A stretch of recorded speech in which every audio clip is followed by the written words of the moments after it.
vaccination efforts? You know, we had the problem with the J&J. They've paused that. There's a little concern about the Pfizer that we're now told we have to get a booster shot maybe. Has that hampered getting the vaccine to people? I think maybe people are a little bit hesitant.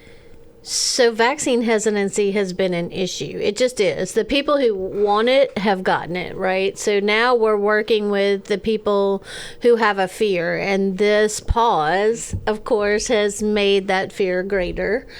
We have to keep it in perspective. It's now 9. When it was 6 people out of almost 7 million, they put a call out, anybody who's had these symptoms, and now we're up to 9. Still a very low number.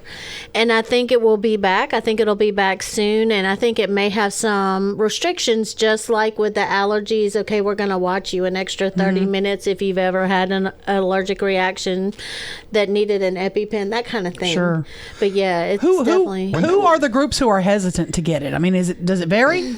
Well, we know African American culture has a definite hesitancy about anything that's experimental because of way back to Tuskegee and all of the experiments. They still have that history and that fear. So now they have also been hit very hard by COVID. So you have a large percentage of them who've said, I'm going to do it, especially if they've seen friends and people they respect do it. They've gotten vaccinated.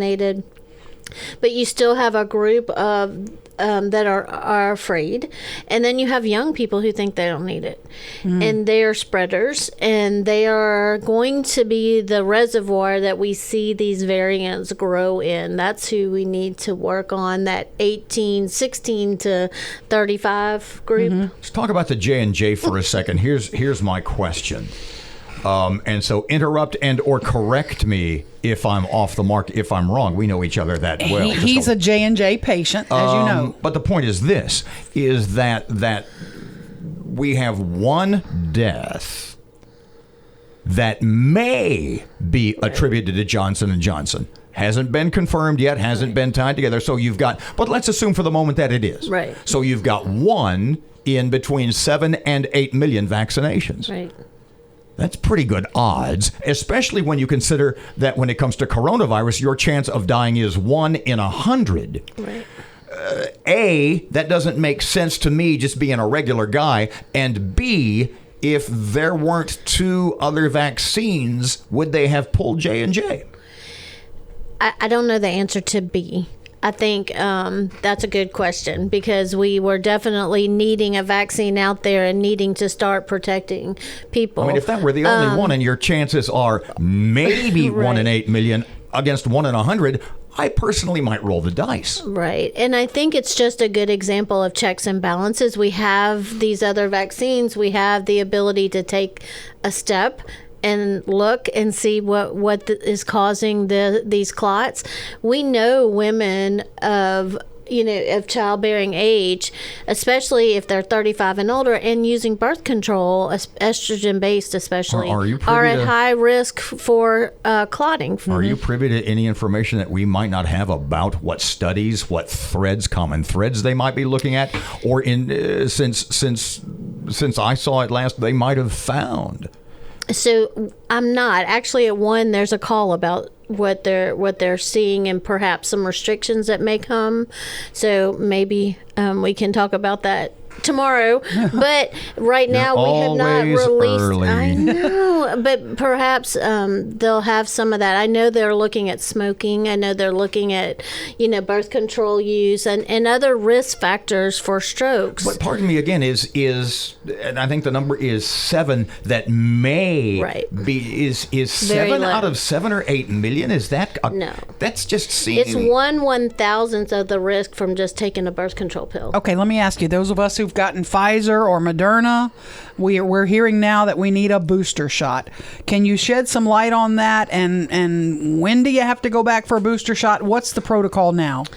So Pfizer is saying, now they have not come out and officially made the statement that you have to, but they're thinking that in 6 months after your last dose, you'll have to have a booster.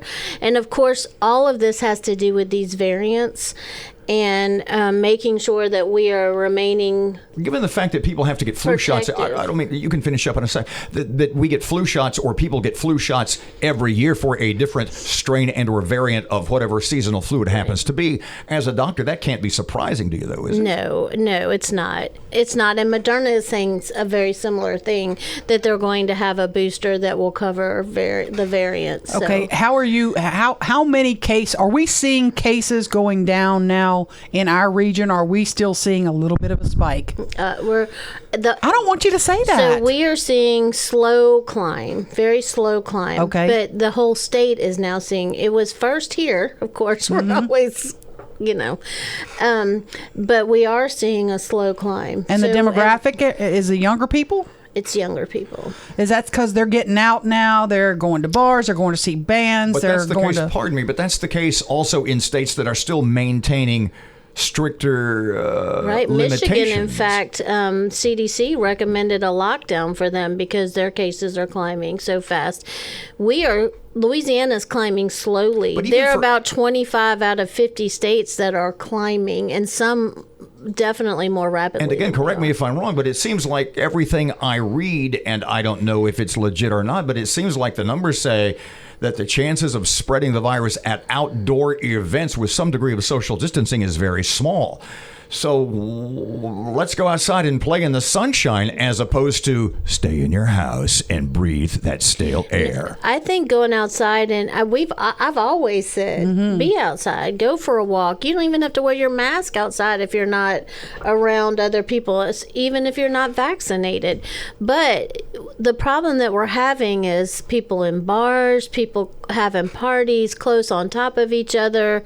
We're not seeing people considering the fact that there may be one person there that's spreading it to all of them. We had 50,000 people at 47, actually, 1,000 at the Alabama spring football game this past weekend. Right. I kind of look at that and say, well, Alabama's kind of decided this thing is over. When you see that as a doctor who has been at ground zero of this, do you kind of go, oh, geez? Or do you kind of go, no, wait, it makes you go. It makes my head hurt. It just makes me stressed because I don't want to go back to where I was this time last year. I am enjoying having freedom to do other things just like everybody else, but also even in my work life, having been able to do other things. Let me ask you one more. I worry when you tell me the numbers are rising slowly and the group that it's rising in is the younger people, because I bet there's a ton of them that are not even getting tested because they're not showing symptoms. Is that a concern? Yes, we really don't exactly know what's going on because very few people are getting tested unless they get sick enough to go into the hospital or to urgent care. Very few people But are isn't getting that building tested. herd immunity also? In a way it is. Yes. But the problem is, like I said, nobody knows who's going to get the sickest, and we don't know. We're now seeing young, healthy people hospitalized.